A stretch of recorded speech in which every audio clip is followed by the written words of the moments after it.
there it's a massive, this is being triggered off by explosions beyond doubt.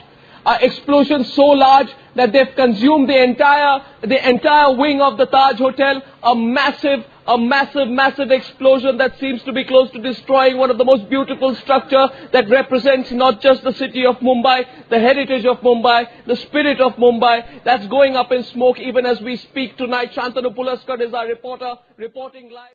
These scenes of the burning Taj Mahal Hotel were on live feed to cable and satellite networks around the world. Many Westerners had heard of the rivalry between India and Pakistan, and may have been aware of the tensions centering on the disputed territory of Kashmir, but the sheer brutality and brazenness of the Mumbai massacre brought the jihad in India to global consciousness as never before. Unfortunately for India, the Mumbai attacks were only unique in terms of the high-profile media coverage accorded to them. The casualty figures, while appalling, were rather standard in the context of the series of Islamic terror attacks in India in the 21st century, and they are dwarfed by the massacres of tens and hundreds of thousands, sometimes in a single day, that pepper the 1300-year history of Islamic conquest on the Indian subcontinent.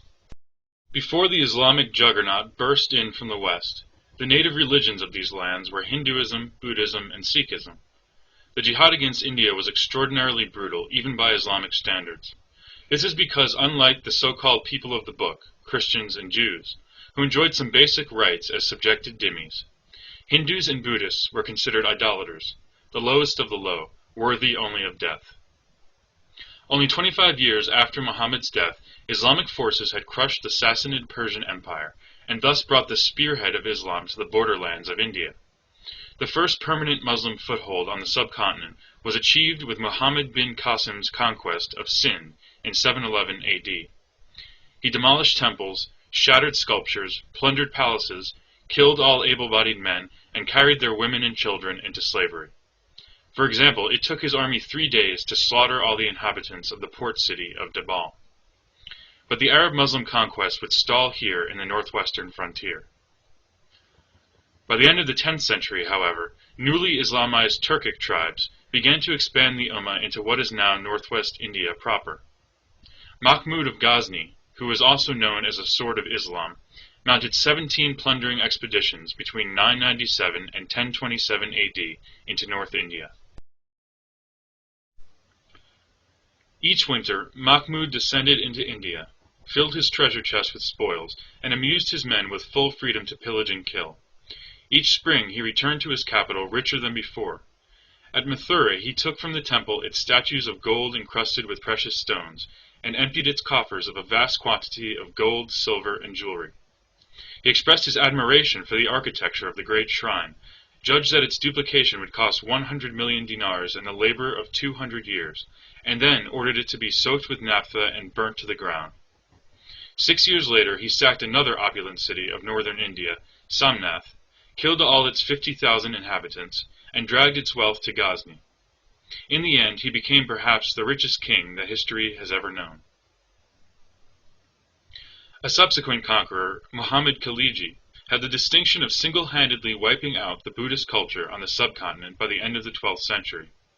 He conquered their stronghold in Bihar, and burned their famous library to the ground, slaughtering thousands of Buddhist monks and destroying dozens of ancient temples in the process. Muslims have done their best to erase any trace of this culture, even as recently as March 2001, when the Taliban destroyed 4 giant statues of Buddha in Bamiyan, Afghanistan.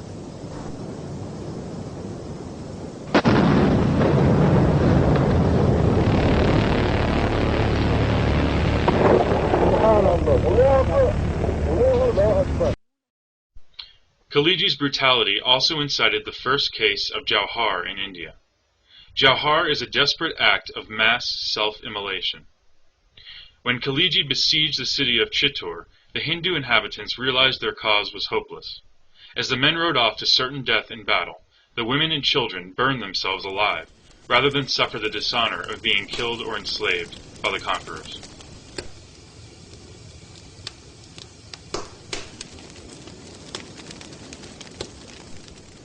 Another Turkic Muslim warlord, Timur, known as Tamerlane in the West, crossed the Indus River in 1398 and eventually captured the capital of Delhi.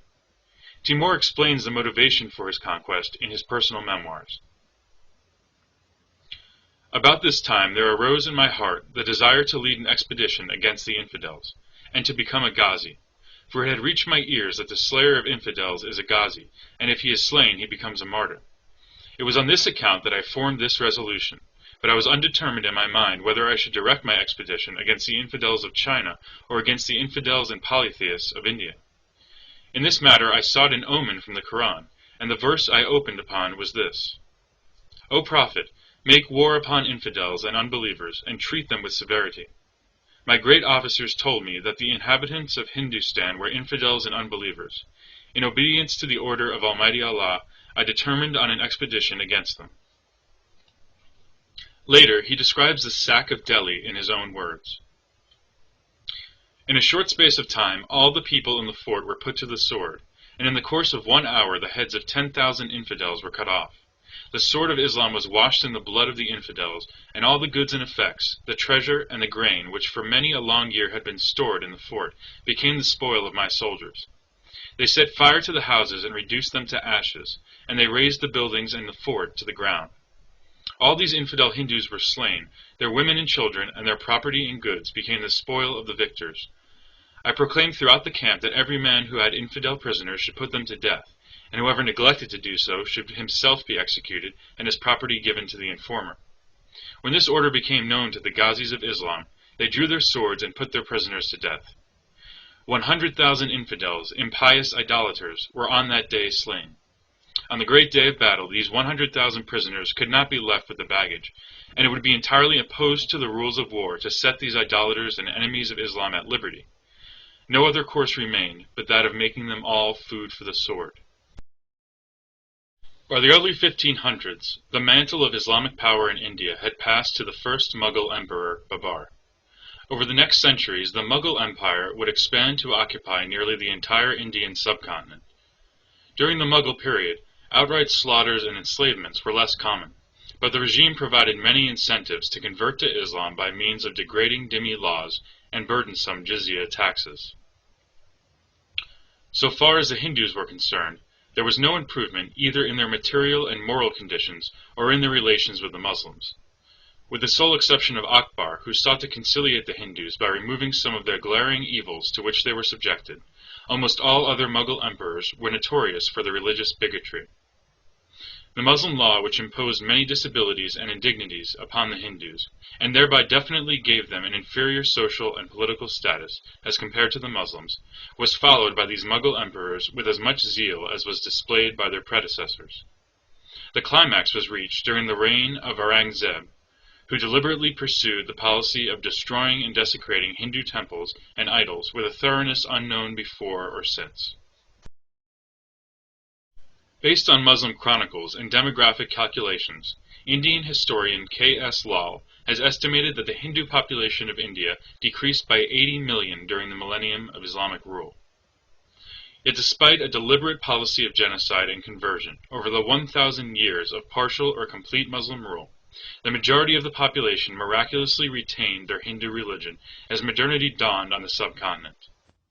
In the next episode, we will explore the continuing Islamic efforts to reconquer India in the modern era.